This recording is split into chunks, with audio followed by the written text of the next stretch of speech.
இம்முறை மத்திய அரசாங்கத்தின் ஊடாக ஆசிரியர் வெற்றிடங்கள் நிரப்பப்பட்டாலும் எதிர்காலத்தில் மாகாண சபையின் ஊடாக ஆசிரியர் வெற்றிடங்கள் நிரப்பப்படும் போது மாவட்ட ரீதியிலான நியமனங்களை வழங்குவதற்கே எதிர்பார்ப்பதாக வடக்கு மாகாண ஆளுநர் நா. வேதநாயகன் தெரிவித்துள்ளார். Blue ocean group of companies இலங்கையின் வளர்ச்சியோடு உங்கள் வாழ்க்கையையும் உயர்த்துகிறோம்.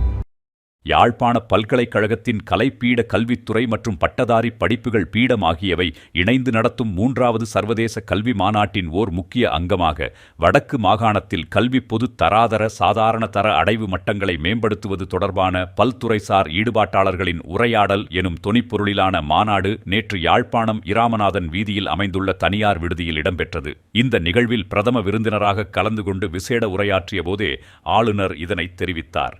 மாகாணத்தின் கல்வி மேம்பாட்டுக்காக பல விடயங்கள் செய்யப்பட வேண்டியுள்ளன. மாகாணத்தினுள் ஆசிரியர் வளப்பங்கீடு சீராக அமையவில்லை என்ற குற்றச்சாட்டு முன்வைக்கப்பட்டது. அதனை சீர் செய்ய மிகவும் அழுத்தமான அறிவுறுத்தல்கள் வழங்கப்பட்டிருந்தாலும் நடைமுறையில் அதன் வெளிப்பாடு மிகவும் மந்தமாகவே காணப்படுகின்றது. ஆசிரிய ஆளணி தொடர்பான தகவல்கள் திரட்டப்பட்டாலும் அவை உரிய காலப்பகுதிகளில் தரவேற்றம் செய்யப்படாத அல்லது ஈற்றைப்படுத்தப்படாத நிலைமையே நீடிக்கின்றது.